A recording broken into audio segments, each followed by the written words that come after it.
right? We'll look at, Yep. All right.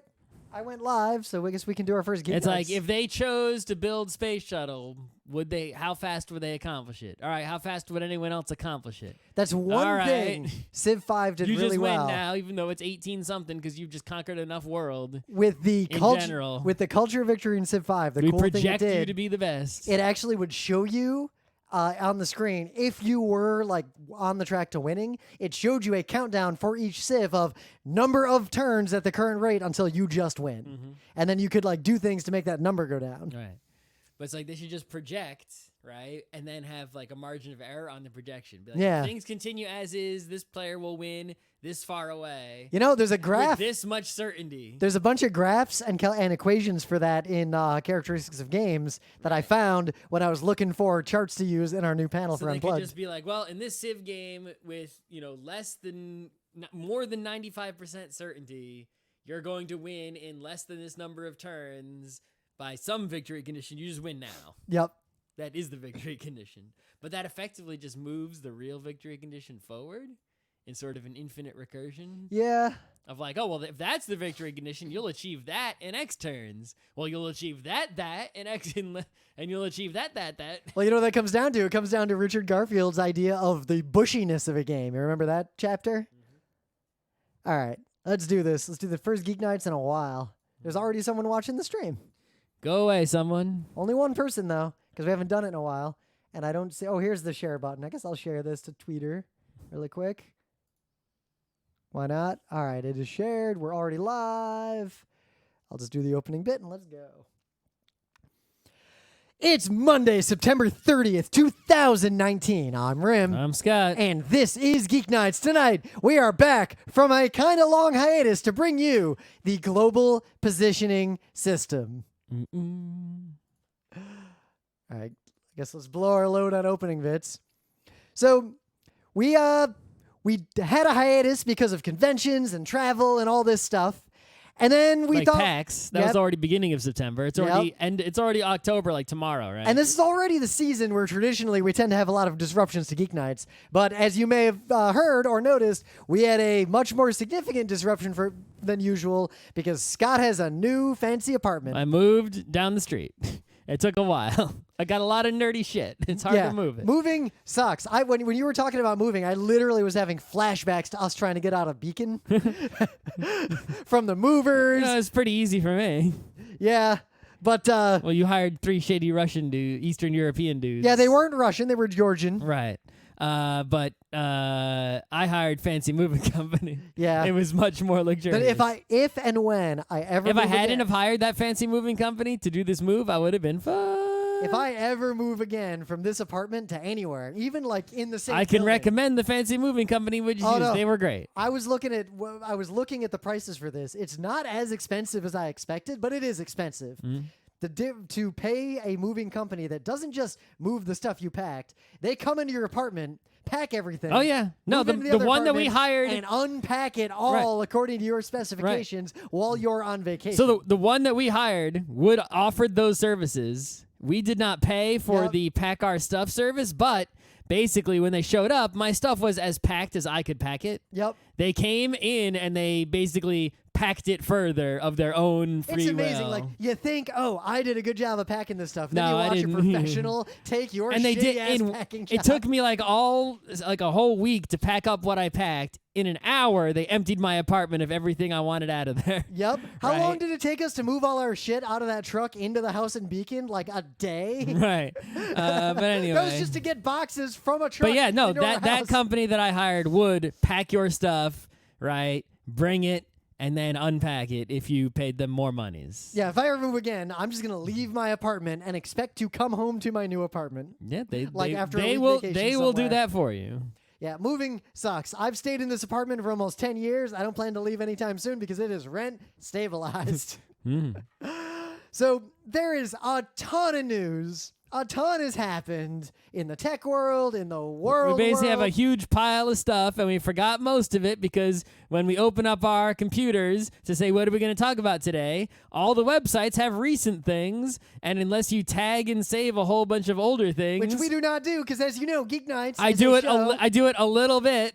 We do zero pre-production. We do, like... a minute's worth of semi-automated post-production, and we go live to tape, meaning we don't even edit. So, Right. So, yeah, basically all the good stuff we could have talked about in the past month or whatever, we're not gonna. We're the gonna. good news is Many opening bits just lost into the wind. Yep, like so many tears. so many things of the day. Just you'll have to find them on your own. I'd quote Roy Batty because actually one thing that Emily and I just watched that we hadn't seen until last night was Blade Runner 2049. Oh, I didn't see that either. It's real fucking good. I'm sure it is. It The thing is, I want to rewatch. I guess figure out which old edit of the original Blade Runner Yes, to rewatch. watch the old Blade Runner again first if it is not fresh in your mind. Well, Thankfully, I mean, it was fresh in my mind. It's half fresh in my mind. It was fresh in my mind because I watched it again on a plane. I could tell you the plot. Because I was thinking a lot about being Puppy Cat, and I wanted I could to actually name one character. Roy Batty and Deckard. Yeah, those ones. Can you name anyone else? No. Rachel? I guess that's her name. Okay. I can't name all the other goons. Okay. Like all the sub bosses and such. No. I can't name that many other characters. But all I will say for Blade Runner 2049, which kind of relevant to Monday Geek Nights, I'm sure when you watch it, we can do a show on it, is that one, if you don't know anything about it, like you don't know what the plot is, do not read anything about it. Just go in cold. Having watched the original Blade Runner, because it is basically a direct sequel. And it is, okay. yeah, like it's the same. Well, what year does original Blade Runner take place in? Like 2020 something? Like it's 20 to 30 years after that movie. Okay. Arguably, depending on how you look at it. But it's in that same timeline.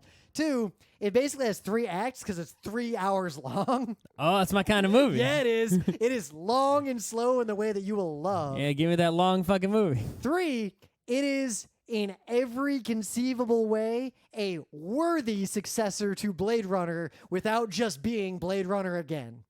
Like, when I think of that movie and I think of Blade Runner, I feel like they're equally worthy as Blade Runner movies. All right. And when you see it, you see it. So, of all the news we could talk about, the one thing that we have to say something about is the fact that the week we happen to not do Geek Nights happened to be the week that the entire U.S. government entered possibly one of its literally greatest crises. We are in the process of impeaching the President of the United States. Like, literally. It's moving so fast, I don't even feel like I can talk about it. A bunch of breaking news happened between when I looked at the news at work and when we started recording the show. So all I'll say is that if you do not live in the United States, basically... You're very lucky. Yeah, because I don't know what's going to happen, but if we fail to impeach this president, our government is basically failed, and I don't know what happens after that. Like I said before the show, when the microphone wasn't on, it's like in Civilization when the little partisan shows up outside the city, like, and it makes a little gun noise, like ticka ticka ticka ticka. Yep. And there's like a big red flag. Yep. It's like, wait, those look like barbarian units, but they're way powerful, and there's like 5 of them. And that city is nearly not producing anything. What's up with that? Yep. Well, how come no one's going to work? Yeah. How come I don't have any military over by that city? What's going on? Oh, now that city's just a barbarian city. WTF.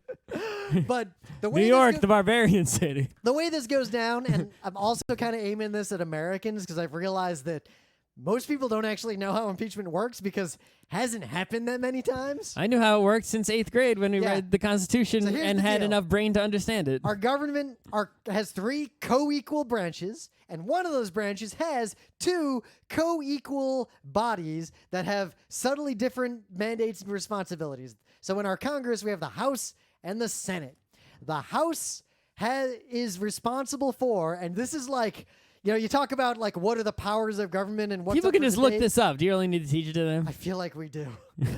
It's like Rule 1 of the Constitution. The House says, yes, we're going to impeach, and if they vote yes, then the Senate actually does the impeaching. The trial. And the trial ends either in literally the removal from office of the president and or vice president. Or nothing. Or nothing. Or nothing. Yeah, like... it is a very, like, there is no debate about the constitutionality of how this works. Like, Supreme Court has no say in this. Well, this debate, there's a lot of leeway in terms of, okay, the Senate will have a trial. How does it conduct this trial? The Senate just fucking decides how to have the trial. Yes, with one important caveat that a lot of people don't know. I don't think you even know this. Who presides over the trial? The Scott? Supreme Court justice. So if it's the Chief Justice of the Supreme Court. If it's an impeachment of anyone but the president, fucking like Mitch McConnell would do it. Only because it is the president himself does it mean that it would be the Chief Justice of the Supreme Court. Right, just he walks on over. But there's no appeal. There's no lawsuit. It is literally, if they vote like impeachment and then they confirm it, it is the immediate and automatic removal from office and the permanent lifetime ban with no recourse from any public office. Yeah, I mean, well, it's a pretty high bar. You need a 2/3 vote. Yep. Right? And like it's like, yeah, if you're that bad that they effectively had enough votes to amend the Constitution to get rid of you, you're out, right? Yep. It's like it's enough votes to amend the Constitution to kick you out. So that basically is the equivalent of writing an amendment in the Constitution that says Rim cannot be president anymore. Yep. It's like, yeah, okay. If the country hates you that much, or you're that bad that you got that many no votes, then yeah. But the reason this is such a big deal, then we'll move on because I don't want to dwell on this, is simply that there's a big difference between talking about impeachment or having investigations or hearing in the U.S. versus the House formally saying, we are drafting articles of impeachment. As soon as they do that, no one can avoid answering their questions because not answering their questions is itself worthy of impeachment. So it's a tricky situation that's going to be really interesting. The entire fate of the U.S. government hinges on like the next 2 or 3 weeks. So the reason I think this is funny, the other thing I was alluding to, is that while we were on the hiatus, because Scott couldn't do shows while he was moving, you might have noticed that I started making a whole bunch of YouTube videos and Patreon things. But as a result of that, I listened to a lot of old episodes of GeekNights partially, like to find the main bit in these old episodes of GeekNights. And if you listen to the news for GeekNights between like 2005 and 2009 to 2010-ish, we talk a lot about politics every fucking episode, like a lot. I have all the, like, I listened to Scott going on and on and on about like surprisingly specific areas of U.S. government and governance in like random episodes of Geek Nights, like anime episodes where we review an anime that I literally did not remember existed. Okay. Do you remember the show, the movie, The Boy Who Saw the Wind? Is that the one with the circus? No, maybe no. What's the one with the circus cat? It's the circus cat. That is wow. I forgot that show. Yes, Brave Story. Emily has a better memory than either. Emily from the kitchen remembers. We do not. That's the only thing I remember from Brave Story is the circus cat. I didn't remember the title. I listened to our 10-minute review of this movie where you and I talked about a lot of details of this movie. I literally do not remember this movie. I went and watched. I do remember there were some anime movies with wind in the title. I went and watched sections of it. I still do not remember this. I remember nothing about it, yet we did a long-form review of it. Yeah. Okay. But this episode of Geek Nights was 10 minutes of us reviewing this anime and like 40 minutes of us talking about politics. Okay. So in some actual technology news that's pretty important, RMS, Richard Stallman, who is most notable for eating something that he picked off of his own foot while on a panel. Well, he wasn't on a panel. He was like lecturing in front of a classroom, sitting in a chair, with right? his second a whole room of Pepsi. a whole room of people looking at him, and he takes off his shoe and his sock, and he picks something off his foot and eats it and swallows it. I guess I can't tell. Yeah, it's. Anyway, so RMS, if you don't know, we can't, if you want to learn a lot about this person, you can with the internet. I don't know if it's worth your time, but basically, it was a person who had a large hand in, the open source software movement, made Emacs type things. And, was the head of the Free Software Foundation, was the person who would pedantically argue about it's not Linux, it's GNU Linux, right? The GNU herd and all that. Right, well, GNU herd was like the kernel they wanted to make to not use Linux, but that never got anywhere. You know. Like, he would beef even with Linus Torvalds. Anyway, this is just, he was, you know, basically the classic, right, that guy for, you know, ever. Beardo Unixy guy who has really strong opinions and is super toxic to work with. And was notoriously bad dude, right? So what happened was, you know, what happened recently was there was the whole deal with like Epstein the pedophile, right? Yep. And he made some comments regarding Minsky, which is a related person in that whole fiasco. And regardless of the specifics of those comments, because his comments were like, you know, that guy-ish, you know, not going to get an argument about the, right. The point is... Well, I would say RMS is like the archetypical that guy. Right. Everyone came out of the woodwork with like, oh, right, we haven't paid attention to you in a long time. And in the time since we stopped paying attention to you, Me Too is a thing. By the way, here's a million stories for a million people about how much of a disgusting human being you are. Like, you have been a problem for the open source community for as long as anyone has known your name. Right. Beside the foot eating and these other that guy tendencies, it's like, oh, yeah, we forgot about you, but you're awful. And basically, he has been good and well pushed out of like every position he had. I think he was like a visiting professor at like MIT or something. Yeah. So he resigned from that. He resigned from the FSF. Yep. So I just want to, you know, the related, you know, lesson to learn from this is, you know, something I've learned recently. Because, you know, there's always an ongoing discussion about like, oh, the awful people who do great stuff, right? You know, but I heard, you know, there's always been like the same talking points in that discussion, right? Which is like, oh, appreciate the thing the person did, even though while at the same time, you know, you recognize the person was bad and stuff like that, right? But I heard a point recently, which is like, you know, with only regards to if the person's still alive, you know, should you, you know, quote, cancel them, push them out, you know, get rid of them, right? Ostracize them, Spoilers, etc. yes. Right.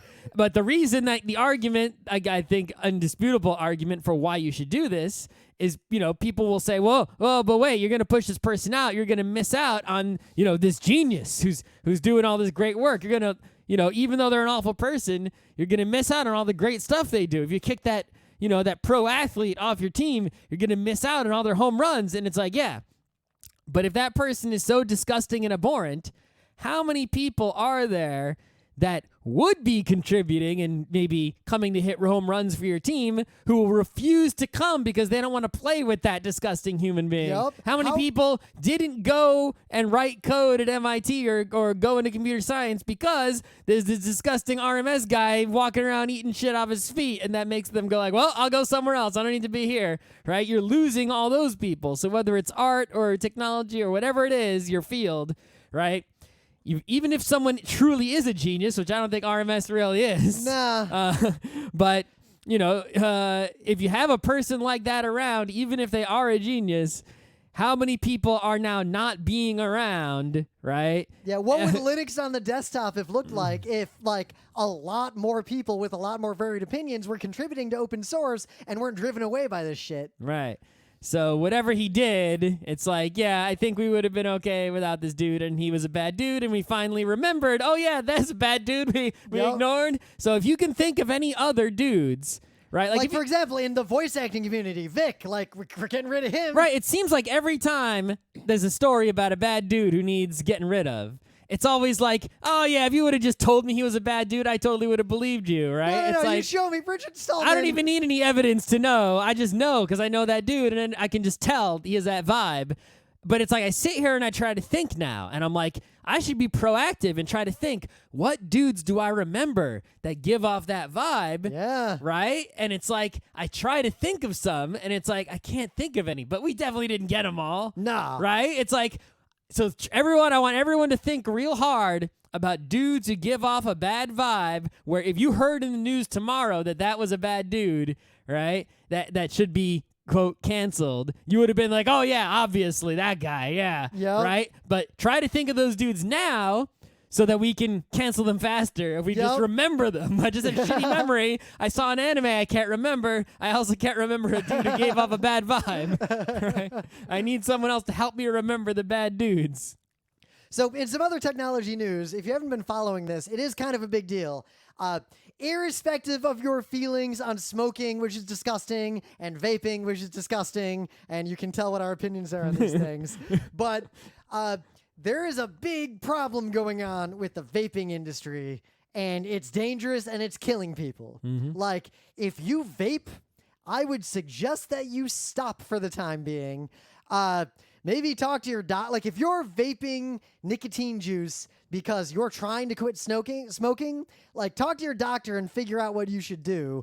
But maybe you can you like just put water in a vape and vape water? No. So here's the God. Okay, I'm glad I'm doing this then. So here's the deal. If you just, because some people have, like, you know, they're not like actually addicted to, I mean, there are a lot of people addicted to nicotine. No, they get addicted to the ritual. Right, but there are people who are just addicted, I know, to, at least partially, to just like, you know, the ritual and affectation of like putting something in your mouth, like a pacifier, or going outside and taking a break. Oh yeah, studies show that nicotine addiction goes away pretty quick compared to the like other like habitual addiction to the rituals around smoking. Right. So it's like, I feel like if you could just put like a nothing in the vape, that would actually be beneficial to some people. So the problem is the nothing. So here's the deal. When you vape from these vaporizers, it's basically a coil that heats up some juice, sort of like the lighter in your car. Yep, right? It's just the electric coil that heats up. But it's in some juice and it vaporizes that juice and you inhale it.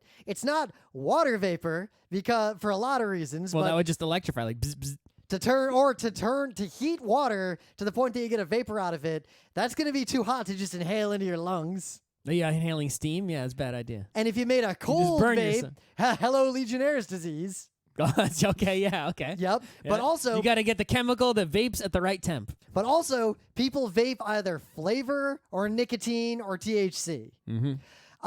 All three of those things, or combinations of all the above. Yeah, combination of all three. All three of those things need a solvent to be able to be put into, so that when you vape them, the phenols and the chemicals and all these things can get into your mouth and lungs to taste and or experience effects based on them. Can't just use water for that. If you don't understand why, I suggest you take a high school chemistry class. But basically, there are not that many kinds of solvents or kinds of things you can put other things into solution with. Right. So even if you find a chemical that vapes, it might not be a solvent that you can dissolve nicotine into. Or also, maybe you found a solvent you can dissolve nicotine into, but it won't vape.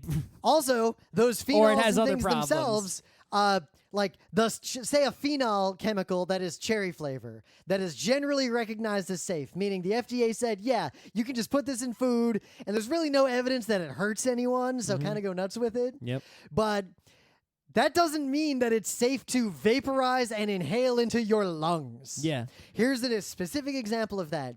If you inhale an oil, like vitamin E, for example, into your lungs, you can get something called lipoid pneumonia.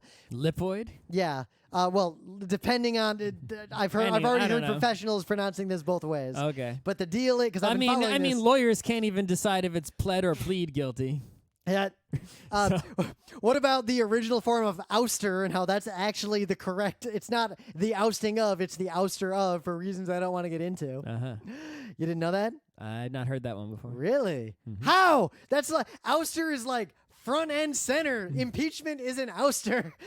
Anyway, so if you inhale oils into your lungs as opposed to other things, your lungs do not have a way to deal with that shit. It is super dangerous. It can kill you. That is why a lot of drugs that say things like, if you overdose, do not under any circumstances try to vomit it up, go to a hospital, because they need to get it out of you in a safe way. With a pump. If you vomit it up, even aspirating a little bit of it could literally kill you. Because it's already hit the acid in your stomach, and now it's like, right? Well, you could get acid into your lungs, that's also really, really bad. Basically, the lungs are not meant to have anything go in them but air. Yep. Breathing in literally anything that's not just like, oxygen, nitrogen, So, right? It's not great for you. There are nebulizers. There are inhaled medicines that are safe and effective because they're tested thoroughly. Yes, but I'm saying the number of things, like random shit going into your lungs is just generally bad. Yeah, but right? here's the deal. Even campfire is not good.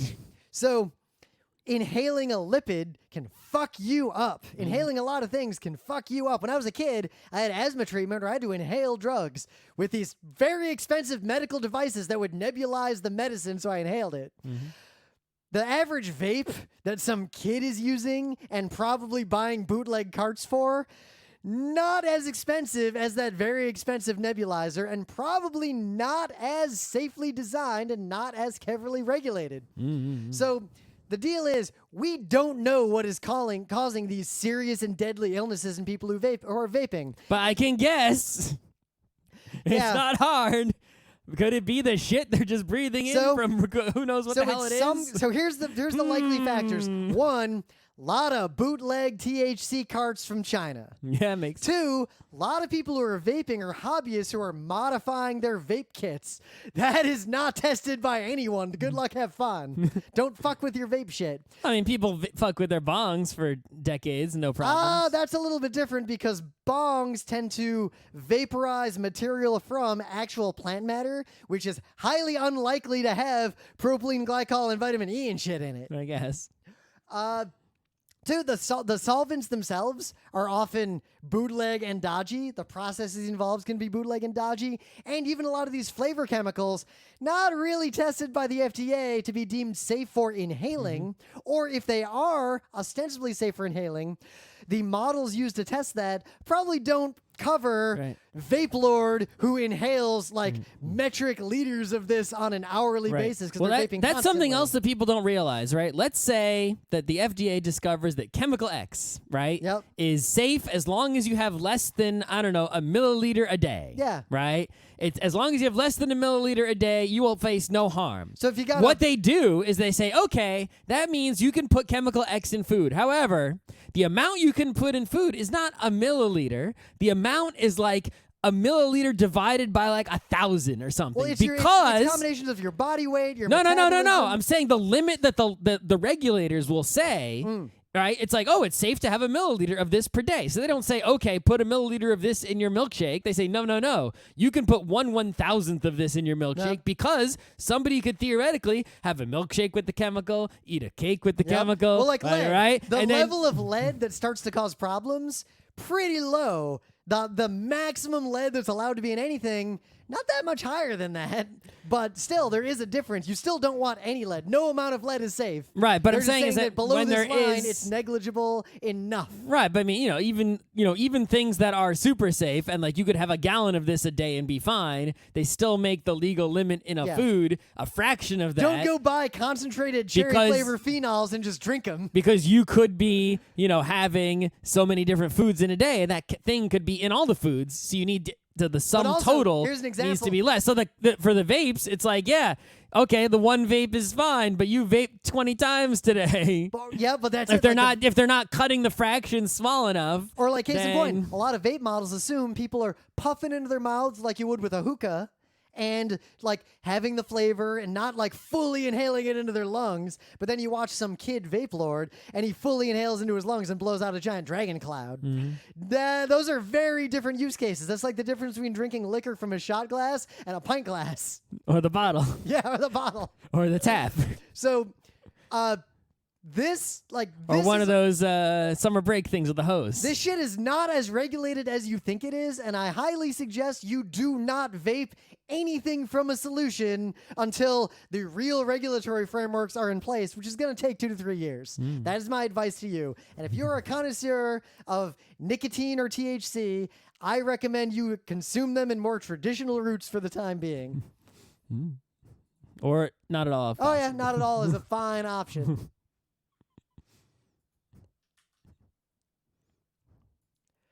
But anyway, things of the day. What do you got? Check it out. Someone tweeted these photos of these are so good. Some prototype computers from back in the day. Looks like maybe 80s times. Oh, look at those discs. These look like 80s to me. I don't know if these computers actually worked. This looks like late 70s, early 80s. Right. Color. But these are designs, at least, of hypothetical computers from the Soviet Union. I definitely feel like it's 80s. But anyway, I don't know if any of these computers actually functioned or had computers in them. But it's just the designs themselves are, they look like something that would be like in a movie, like as a prop.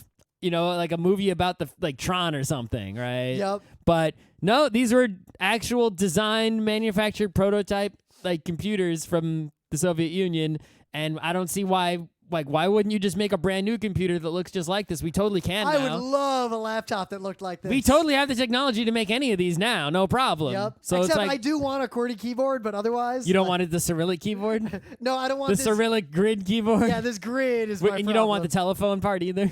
I don't think I need the telephone part. Right, but the point is, we could make these now. Someone should.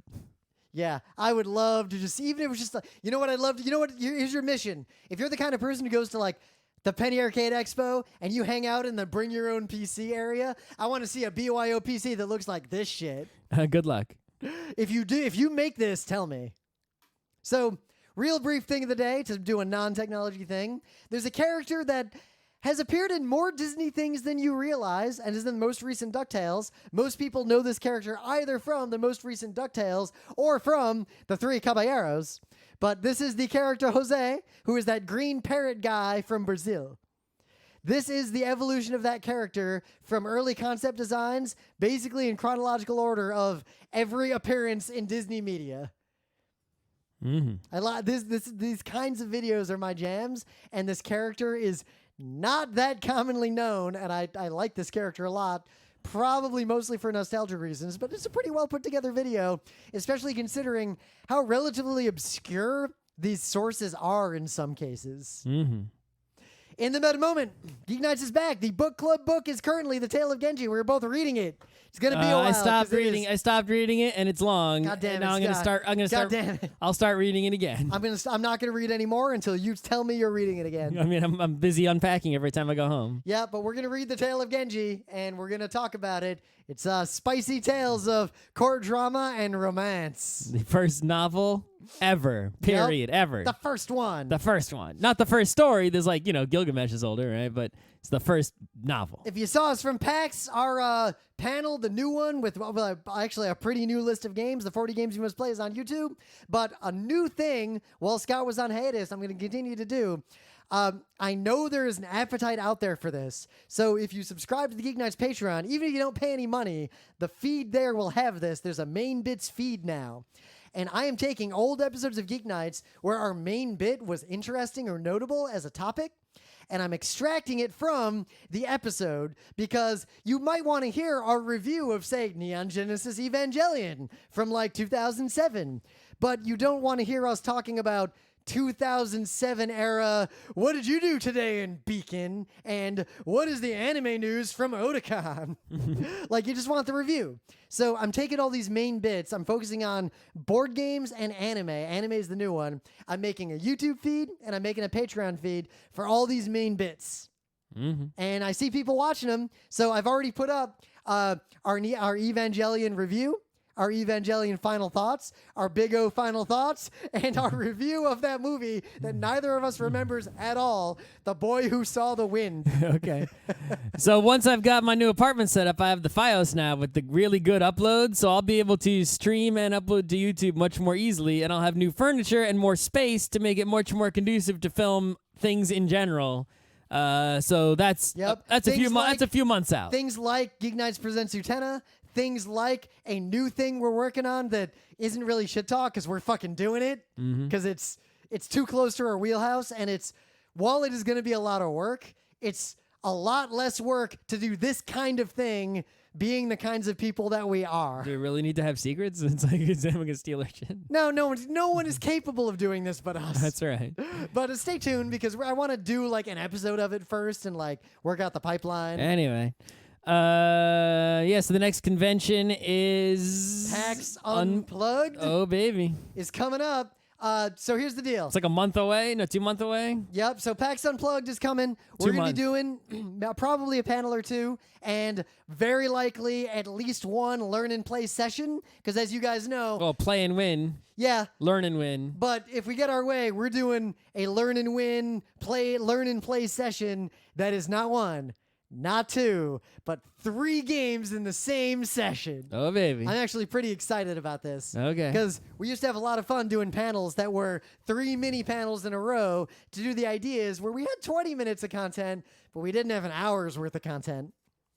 Not too long after that, we got we got MagFest, we got PAX You mean East, Mag Year. Mag Year, Super New Mag Year. PAX South, which is coming up, like panel submissions are closing soon, and then PAX East was just announced. and it is Phil, announced, I knew the dates. I saw they announced the dates officially just now, recently, like a day or two ago. we've known those dates for a long time. Yeah, when I went to my calendar, there it was already there, and I'm like, oh, okay, I had it All I'm right. gonna My say- guess was correct. All I'm going to say is that based on information that was leaked publicly, not by PAX, but by other organizations a long time ago, it is pretty common knowledge the dates of most PAX East for the foreseeable future. If you just poke around a little bit, Yep. it is not hard to find this information. No. So, if you have found that information in the past but were dubious of its provenance, use It's this sorta- PAX East as proof that it is accurate. Right, it's sort of like Apple rumors. It's like they keep being right, so Yep. fancy that. All right, so we have some other ideas for shows, but I figure we go back to our old ideas. We used to do a lot of shows talking about basic technology that we knew enough about to explain how it worked and the history of it in some fashion. And I've realized, Scott and I both, it was Scott's idea, but I was thinking about this a lot. GPS, like just in like our own lives, went from something I do not have access to. Right, it went from like this cool thing that like the government has that's super rare, like or like satellite phones. Like if you're super rich Yup. or have super fancy equipment, you can use this GPS thing that will tell you your latitude and longitude wherever you are on Earth. Yup. And then it Super got cool to, and like- rare, and now everyone has it in their fucking watch. Yep, but then it went through this progression. So I want to kind of walk through the high-level history. We're not going to go into too much specifics. Oh, you want to talk about the because history? Okay. I mean, I do, but like you can read Wikipedia to get exact years and like all the fiddly Yeah. details. But here's the deal. GPS as a concept is very new. Mm-hmm. Like this was not a thing until the 70s. Yep. The 1970s. Before then, there really wasn't a good way to know where you were. You had to use old school naval shit, like, Yeah. you know, Dead sextants or reckoning. sextants, stars, who the fuck knows? Yeah, like navigation, like ocean navigation, naval navigation, air navigation, even ground navigation. These were difficult. If you wanted to drive from point A to point B, you better know how to read You a had lot of a map. maps. You had a map and road signs, right? You'd look at Yup. the road signs. You'd look at the map. You'd have a compass. You'd orient yourself with Yeah. the compass, right? I grew up, as a kid. All right, the cars. A lot of cars when I was in the 80s and 90s had compasses in them, Yeah. so that when you were looking at your paper map book, you would know which way the car was facing when you referenced the street signs. I mean, I literally like learned orienteering because when I went hiking, there's no GPS. If I got lost, I fucking die. So even as late as high school, I would like carry a compass and like terrain charts and maps and plot courses and do real orienteering. Now, Emily and I just did a long hike through the wilderness this weekend. GPS just there, Strava tracked the whole thing. Yep. Google Maps, I could zoom in on the trail. Well, the maps are people got to understand. The maps are separate from the GPS, right? Totally separate. Right. So the GPS, all it does is it tells you, here's your latitude and longitude, bro. The end. That's Yep. it. It doesn't get you any other information. But if you have a map and the map has latitude and longitude on it, you can just draw a dot on the map of where you fucking are. And then if you have a compass, you can draw an arrow sticking out of your dot showing where you're facing. And now you've got a really useful map. So you know what this means for you? Let's say you have a smartphone, but you do not have global roaming, and you are in a country that you don't live in. Mm-hmm. If you pre-cache the Google Map and you just leave your phone in a mode where it can't connect to the internet, your GPS will still just work with Google Maps because GPS, and this is like the most common misconception about it, is 100% one way. The GPS system literally cannot know anything about your phone. All it is doing is broadcasting Right. information, and your phone uses that information to be able to calculate your latitude, longitude, and altitude. It's as free as and private as radio. There's basically just these satellites in space broadcasting. Now, that's Paid for by primarily the U.S. Air Force. Well, GPS came out of the same kinds of things that gave us The internet? Yeah. The GPS system, one, is owned by the United States government. It is not a public right. thing. It covers the entire world. It's owned and controlled mostly by the United States government, Well, almost no, entirely. mostly, entirely. It is- Almost entirely. because the U.S. government actually are. Even the other countries using it, they're just using it from us for free because it's useless if it doesn't cover the whole world. Yeah, So and it's like even if you're in an enemy country like North Korea, you can just use GPS and the U.S. can't stop you. Yep.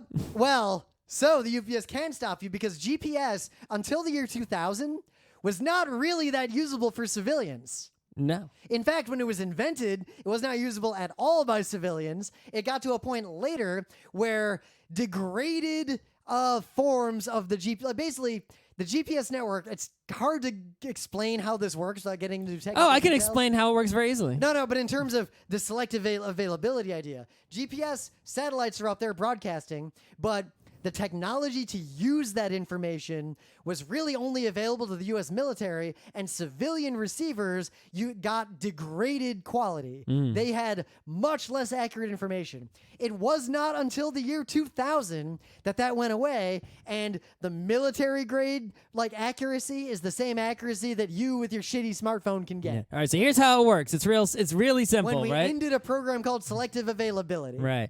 In space, the U.S. has launched it's almost 30-something. I mean, I think... No, there's 24. There's 33 now. Yeah, There used to be there's 24. there's a promise that they will always have a certain number available, which is like the number needed. But only 24 are needed. I think Right. there's 31 I think in orbit. there's more than that many, just so in case something happens, they can turn on a backup or something, right? Yep. You know, they got more than they need, right? They think they need 24. But anyway, That 24, I think, is the bare minimum to provide global service. no matter where you are on planet Earth, you will have line of sight to 4 of these fucking satellites. Yep, Anywhere. more is better. Bottom of the Arctic, South Pole, North Pole, China, middle of the Pacific Ocean, doesn't matter. You will be able to basically fire a laser beam if you wanted to and hit at least 4 of these things. Yep. They're geostationary. They just stay put.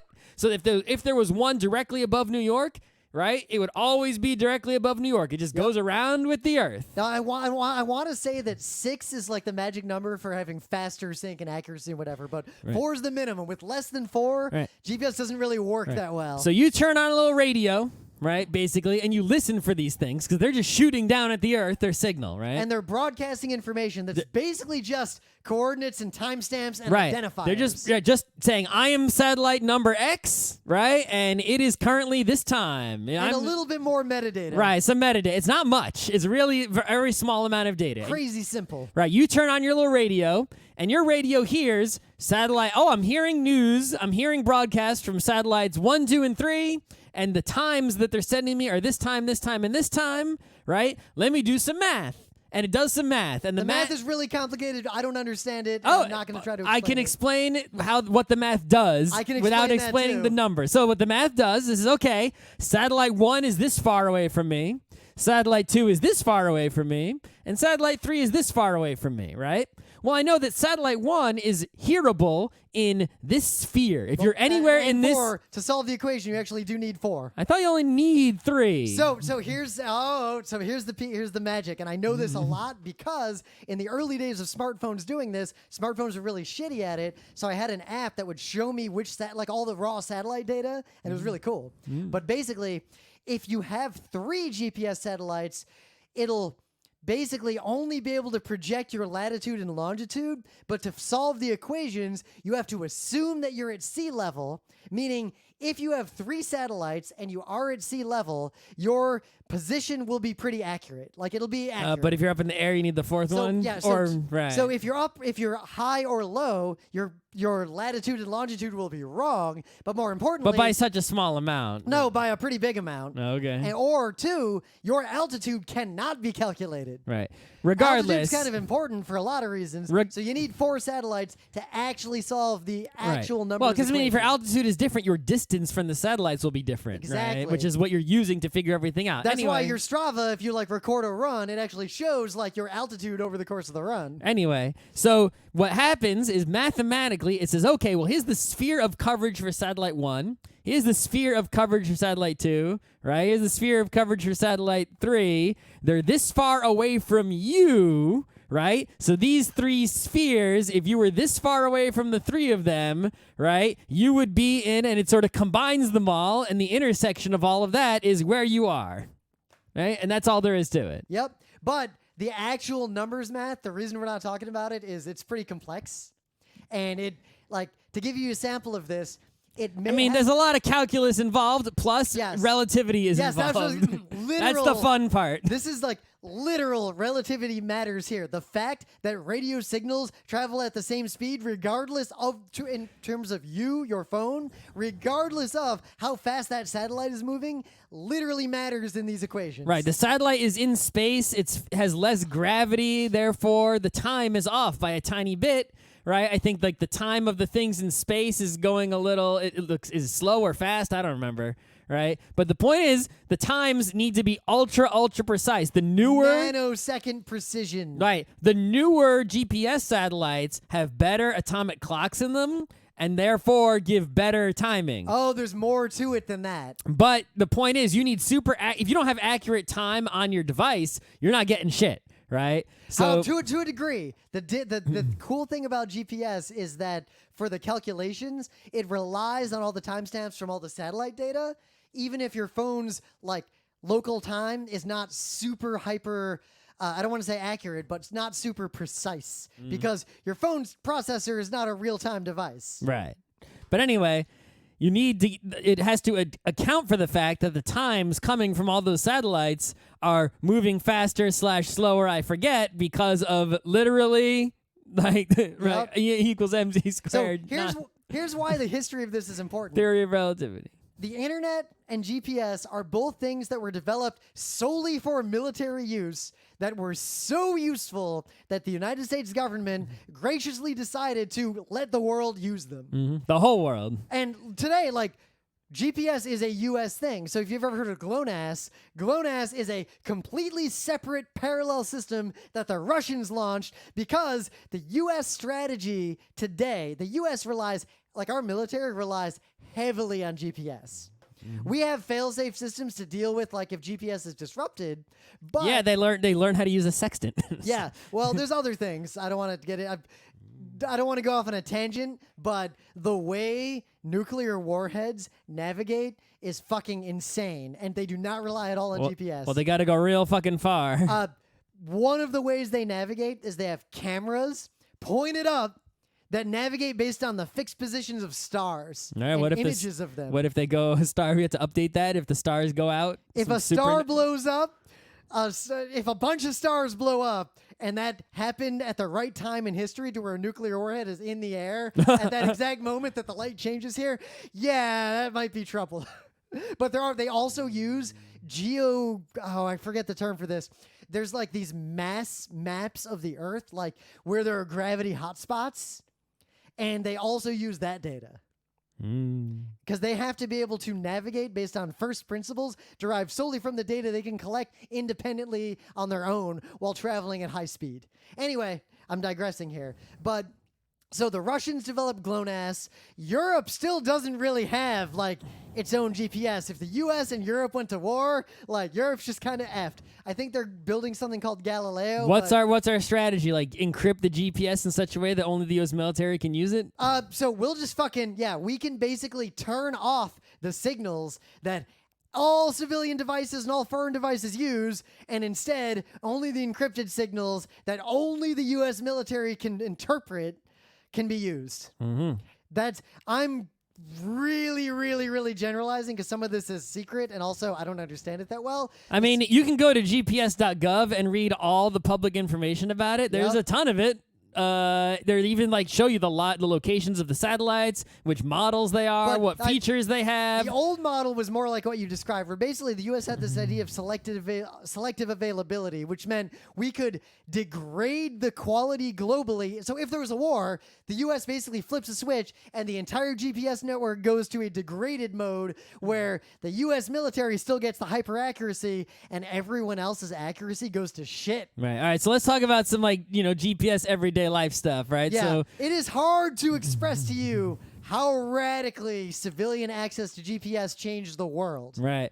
So Like, first as of much all, as the internet did. right, there's like the privacy and location data situation, right? It's like, okay, you have the power to know exactly where you are on Earth to help you with mostly navigating, Yep. but also maybe remembering where you were or finding other things because now those things know where they are. But the right? fact that you can do this one Finding way your is friends, finding Yep. things you lost if they are right, things like that. But now, if you write down where you were at given times, right now there's information about where you were. You can be tracked everywhere on Earth as well.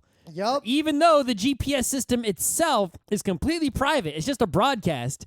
To find out where you are, right, creates no new information that can track you. Your phone happens to just write down, oh, yeah, you were at this latitude and longitude at this time, and this Yep. latitude and longitude at this And time. you probably set a and- bunch of stuff, so it's sharing it with a bunch of apps. And even if you don't Mm-hmm. share anything, even if you 100% lock down your phone, providing any data about where you are, it's still connecting to cell towers. Yep. And your cell phone can itself be uniquely identified, Right. which can still find your position. Also, lots of devices like cell phones and computers use other additional supplementary systems to sort of help the GPS thing, right? Yep, So, I for don't- example, well, here's the problem specifically is that the radios and the calculations and all the ways to figure out which satellites to look for, because they're all on different frequencies, and the way programmable antennas work is kind of complicated. It's very hard for a small antenna device with limited capabilities to scan and find all the different signals and figure out which one to use. That's why on old cell phones, when you turn it on in a new place, it takes it a long time to actually figure out where you are. You can bootstrap that process by using other easier things like Scott described, like, oh, what Wi-Fi things are nearby? Right. What cell towers am I connected right, to? when your computer, right, you just go on your desktop computer. It doesn't have any GPS or radio receivers but in it. or Google anything. Maps still shows you kind of where you are. It kind of shows you, you know how it does it? It looks at your IP address and it knows, oh, yeah, okay, I kind of know where that IP address Yep. is. Your And it cell gets phone's- really close. That's why if you turn off Wi-Fi, Your cell phone knows what cell tower you're connected to, and it knows what Wi-Fi access points are nearby. And it, someone at some point used GPS and they said, okay, well, when that person used GPS, they were at this latitude and longitude, and these Wi-Fi access points were in range. not even ones you Right. connected to, just ones you Yeah, your just phone can ones. see. Just these SSIDs were in range. Well, let's look at Scott. Oh, that exact same list of SSIDs were in range when Scott's asking where he is, even though he's not looking at any satellites whatsoever. He's probably really close to where that other person was. What are the odds of there being two places on Earth with the exact same list of Wi-Fi access points in range? That is why every now and then, if you reboot your cell phone and you look at Google Maps like right away, it might for a few 30 seconds or so show you in like Chicago or New York or You some could generic actually, if place, you wanted to- because there's like a bunch of hotel Wi-Fi that happen to match up with where you are currently in some different place, and then it corrects itself as soon as the GPS data comes in. Right, you got to think there's like maybe a Holiday Inn and it's got Holiday Inn Wi-Fi, right? And there's no other Wi-Fi's in range because it's in the middle of nowhere, right? Yep. And so it's like, okay, how many places on Earth have that exact same? There's another Holiday Inn in the middle of nowhere. Yep. So if you're trying to figure out GPS based on that alone, well, there's a lot of choices, Yep. right? That's also why you'll see your GPS have that big range that gets smaller and smaller and smaller. Yep. Because it's using all this data plus. But then it says, oh, what's your IP address and what cell tower are you connected to? Ah, I know which Holiday Inn that is. Yep. Boom. And it's like super accurate. And then you look at the satellites and suddenly your latitude and longitude of like 100 decimal points or whatever the precision is. I don't know anymore. There's a lot of precision going on. But the precision's a big thing because the year 2000 is when GPS became useful to civilians, because that is when you got the real accuracy of the old system, which is about a 16-foot window, meaning it knows. You get a few meters. It's pretty much what you need to do any real thing, right? Yep. If it's Now- if it's bigger than that, then it could be like you could take a turn too early, right? You could Yep. think that a business is actually two businesses down. But as long as a few meters, it's like, okay, that's like the size of a car or two. You Yep. can navigate with this now. Now, there's some crazy new developments because there's a bunch of it gets complicated. There's a bunch of bands and there's different types of GPS service, but basically the new L5 band that's currently being deployed, I think it'll be one of the last satellites was launched for this recently, and there's upgrades to the system. That will bring the accuracy down to under 12 inches. Yeah. But That's pretty all small. new receivers, no existing device. Like, I think some of the newest GPS devices as of 2018 will even start to use that new band. Yep. 12 inches. That is amazing. Mm-hmm. You can start making games based on GPS data with that level of precision. Yep. Yeah, but so back in also, you used to be when you wanted GPS, like at least for navigation, you had to buy the standalone GPS device. Yep. And then like I remember in separately- like the earlier 2000s, you'd buy like a Garmin thing. Yep. Right. Garmin's still around. They make but it's those like, devices would basically just tell you your all latitude, longitude, altitude. All those devices were just a GPS and maps and nothing else in them. Most of those devices used to be just latitude, longitude, altitude, and then you had to either buy a data set that included maps and charts, or like connect usually them you would do a mapping, charting, or navigation system. You would subscribe to the map thing, right? Yep. But now everyone just got it in their phone. It's way easier. Yep. You don't got to pay shit. Google's just giving it to you for free in exchange for all your data. But that shows the kind of like how the internet was just this network to connect very large computers to each other and keep them connected even if a city disappeared. GPS was a technology that was just designed basically so that American bombers and warships could figure out where they are and target weapons. And then coupled that system being released to the public, coupled with these free data sets like Google Maps, those two technologies existing together in a public space allowed this explosion of capabilities that hardly anyone had ever even imagined and radically changed the way we interact with the world. Right, well, look, the military made both of these things, the internet and the GPS, and then made both of them just for everybody, right? Imagine if the entire military budget was spent on making things like that and not just some of it. Or imagine if our government was more functional and more of these kinds of things were turned into public services. Yes, the public service aircraft carrier, way better than the airport. It just comes to you and you get on and the plane takes off. How great is that, man? That we should just get rid. I could see. I feel like U.S. military drone technology could be leveraged in the civilian sphere and kill a lot fewer people.